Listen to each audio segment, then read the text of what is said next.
Welcome dear students. आज की class हम शुरू करेंगे आधुनिक भारत का इतिहास।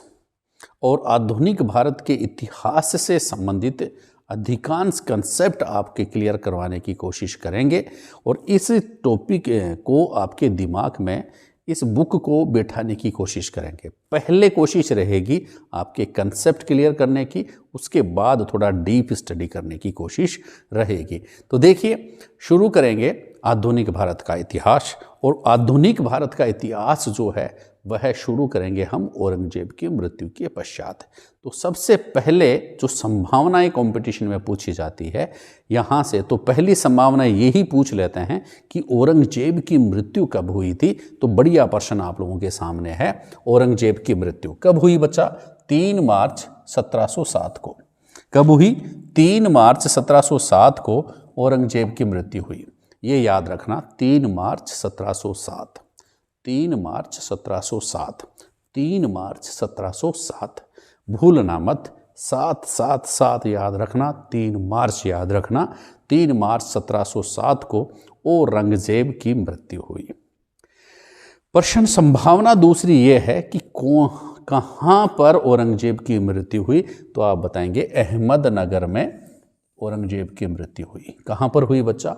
अहमदनगर में मृत्यु हुई। ठीक है। और ये सेंटेंस भी इंपॉर्टेंट यहाँ से बनता है कि कौन से मुगल शासक की मृत्यु जो की सूचना जो है वह औरंगजेब के मुगल साम्राज्य के पतन की सूचना थी। तो आप क्या बताएंगे? औरंगजेब की। नाम आंसर पहले आ गया कि मुगल साम्राज्य के पतन की सूचना किस बादशाह की मृत्यु को माना जाता है। तो औरंगजेब की मृत्यु को मुगल साम्राज्य के पतन की सूचना मानी जाती है। ये भी बढ़िया प्रश्न, ध्यान में रखने वाली बात है। अब देखिए आगे जो प्रश्न बनते हैं वह क्या बनते हैं कि उत्तरोत्तर मुगल काल। ये सब लोग जानते हैं, ज़्यादा डीपली नहीं है, लेकिन फिर भी एक तारतम्यता बैठाने के लिए इसको हम याद करेंगे कि औरंगजेब की मृत्यु के बाद का काल जो है वह उत्तरोत्तर मुगल काल कहलाता है। ठीक है। उत्तरोत्तर मुगल काल से ही एक तरह से हम कह सकते हैं कि आधुनिक भारत का इतिहास शुरू होता है। तो देखिए, औरंगजेब के मृत्यु हो गई, उसके 4 पुत्र थे। कौन कौन से थे 4 पुत्र? नाम याद रखना। पहला पुत्र जो था वह उसको कहते हैं शाहजादा अकबर। नाम क्या है? शाहजादा अकबर। दूसरा पुत्र जो है वह है मुअज्जम। ठीक है। तीसरा पुत्र है आजम और चौथा पुत्र है कामबख्श। देखो याद करना जरूरी है। मुअज्जम याद कर लो। मुअज्जम क्यों? एक तो नाम छिपे हुए, एक तो मुअज्जम और दूसरा आजम। 2 बेटों के नाम तो इसमें छुप गए, मुअज्जम और मोहम्मद आजम जिसको कहेंगे। तो मुअज्जम, मोहम्मद आजम। ठीक है। आजम 2 और एक कामबख्श। ये 4 पुत्र थे। लेकिन खास बात क्या है, जो शाहजादा अकबर था वह औरंगजेब की नीतियों का घोर विरोधी था। ठीक है। और पहले ही यह मारा जा चुका था युद्धों में। कौन? शाहजादा अकबर पहले ही मारा जा चुका था। इसलिए इसका मतलब क्या हुआ कि जब इन उत्तराधिकार की लड़ाई होगी तो ये तीनों ही आपस में युद्ध करेंगे। उत्तराधिकार की लड़ाई, भाई औरंगजेब मर गया, इतनी सारी संपत्ति छोड़ गया, इतना सारा शासन प्रशासन छोड़ गया, तो आपस में लड़ना इनका निश्चित है। समझदार नहीं थे, वरना तो साथ साथ कमाते, साथ साथ रहते। तो मुअज्जम जो था, जब औरंगजेब थे तब मुअज्जम को काबुल का सूबेदार बना रखा था। मुअज्जम काबुल का सूबेदार था। आप ये कह सकते हैं कि मुअज्जम काबिल था थोड़ा, तो काबुल का अफगानिस्तान में सूबेदार बना रखा था। आजम जो था वह गुजरात का सूबेदार था और कामबख्श जो था वह बीजापुर का सूबेदार था। समझे बात को? काम करो, कुछ खेत में बीजो। तो कामबख्श बीजापुर का सूबेदार, आजम जाजम गुजरात की। तो आजम जो था वह गुजरात का सूबेदार था और मुअज्जम जो था वह काबिल था, काबुल का सूबेदार था। अफगानिस्तान भेज रखा था, उसको काबुल का सूबेदार था। इन तीनों के बीच में उत्तराधिकार का युद्ध हुआ। ये बहुत बढ़िया प्रश्न है। प्रश्न पूछ लें, औरंगजेब के मृत्यु के बाद उत्तराधिकार का युद्ध किन किन पुत्रों के बीच में हुआ? ठीक है। या कौन से पुत्र ने उत्तराधिकार के युद्ध में भाग नहीं लिया, युद्ध नहीं किया? 4 ऑप्शन रहेंगे, आपका आंसर हो जाएगा शाहजादा अकबर। ठीक है, क्योंकि पहले ही मर चुका था। और क्या प्रश्न पूछ ले कि उत्तराधिकार की लड़ाई में कौन विजयी रहा, तो आप क्या बताएंगे? जो काबिल था, जो काबुल में था, क्या? मुअज्जम। देखो, एक पढ़ाने का तरीका और एक पढ़ने का तरीका दोनों महत्वपूर्ण हैं, क्योंकि दोनों ही आपकी याददाश्त से संबंधित होते हैं। आप कैसे स्टडी करते हो, क्या देखते हो, कहाँ पर स्टेपल करते हो, वह जरूरी है। तो मुअज्जम जो था वह उत्तराधिकार की लड़ाई में जीतता है। थोड़ा सा आगे बढ़ते हैं, इतना पढ़ लिया तो देखिए जाजऊ का युद्ध जीतता कैसे, ये देखिए कि जाजऊ का युद्ध जो हुआ जून 1707 में हुआ। कब हुआ? जाजऊ का युद्ध हुआ 1707 में, जून 1707 में। ठीक है, मृत्यु हो गई उसके 3 महीने बाद ही हो रहा है, क्योंकि 3 मार्च 1707 को औरंगजेब की मृत्यु होती है और जून 1707 में ये एक भाइयों के बीच में लड़ाई हो जाती है। ठीक है, और भाइयों के बीच में लड़ाई हो जाती है तो मुअज्जम जो था वो अपने नाम में ही छुपा हुआ है आजम, उसको क्या कर देता है? परास्त कर देता है।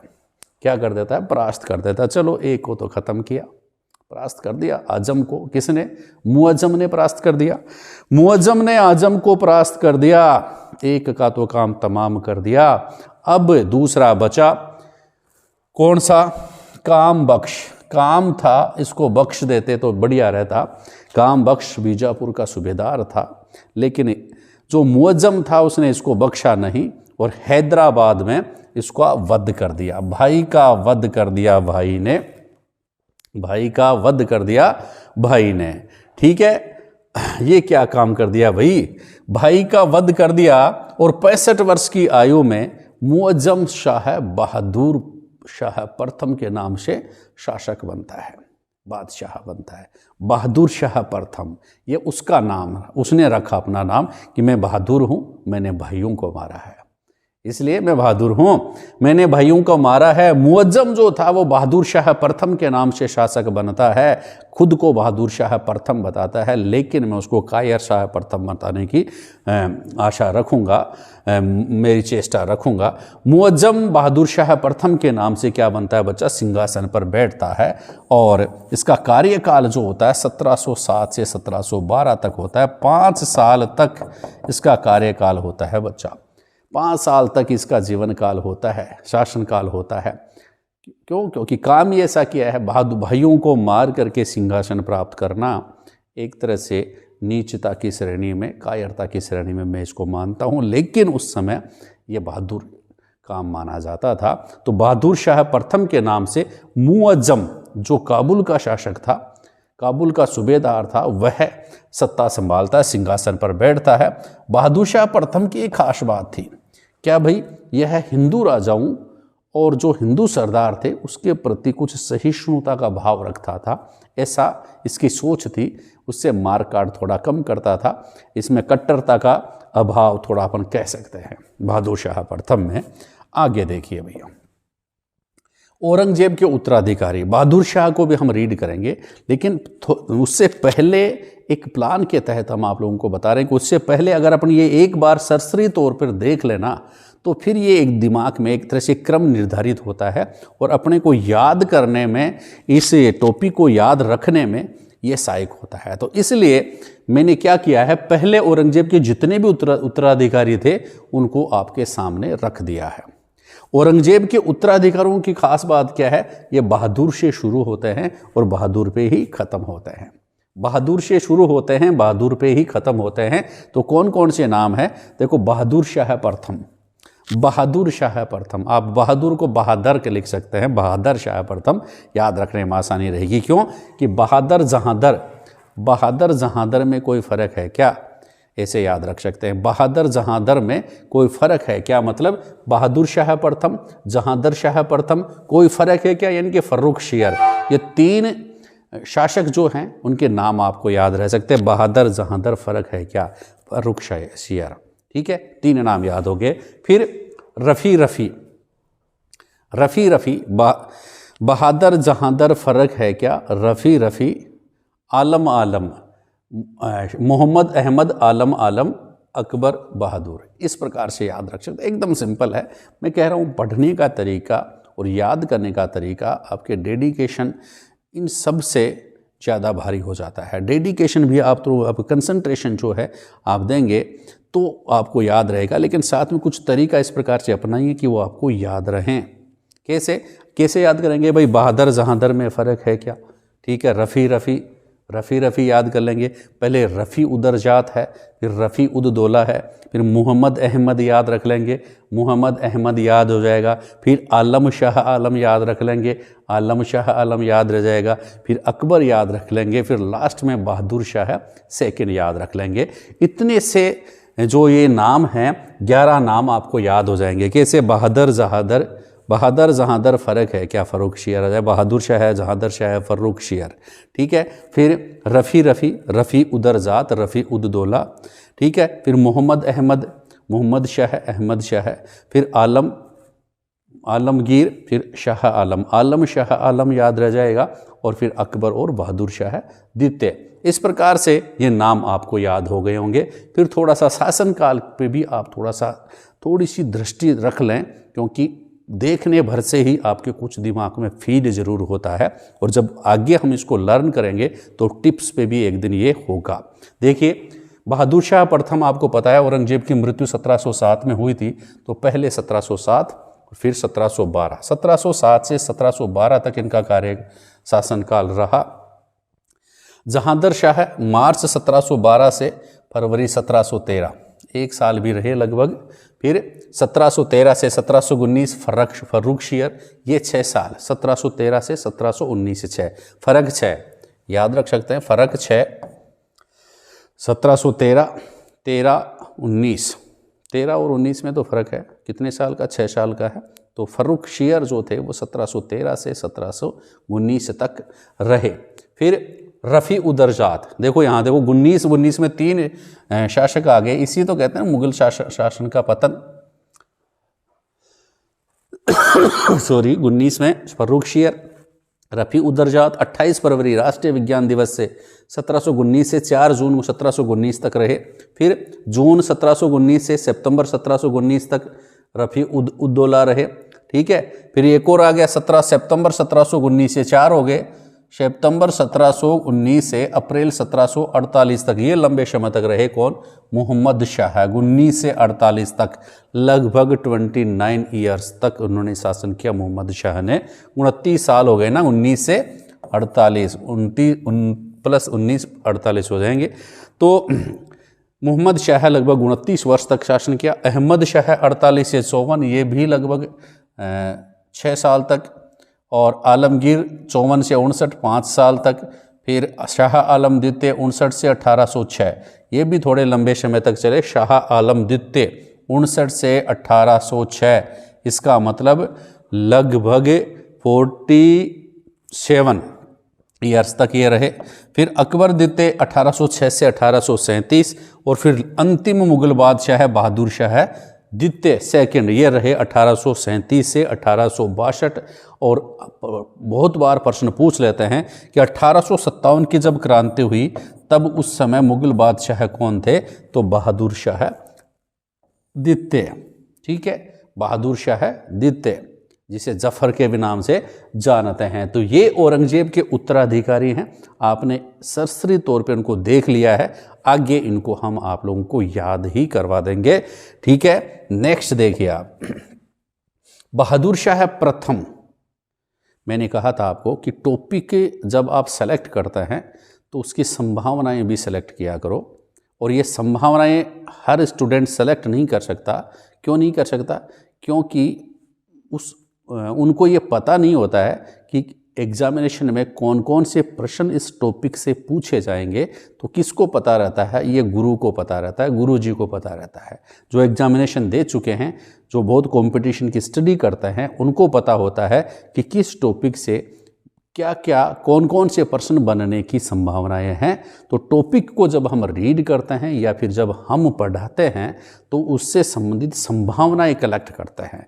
तो बहादुर शाह प्रथम की सभी संभावनाएं जो एग्जामिनेशन में पूछी जा सकती हैं, बेसिक कंसेप्ट आप लोगों के हम क्लियर करवाएंगे ज़रूर। ध्यान से देखेंगे कि पहली संभावना क्या है बहादुर शाह प्रथम की, कि बहादुर शाह प्रथम मैंने कहा था मुअज्जम है उसका नाम, लेकिन किस नाम से शासक बना? बहादुर शाह प्रथम के नाम से। तो प्रश्न पहला तो यही बन जाता है कि बहादुर शाह प्रथम का मूल नाम क्या था?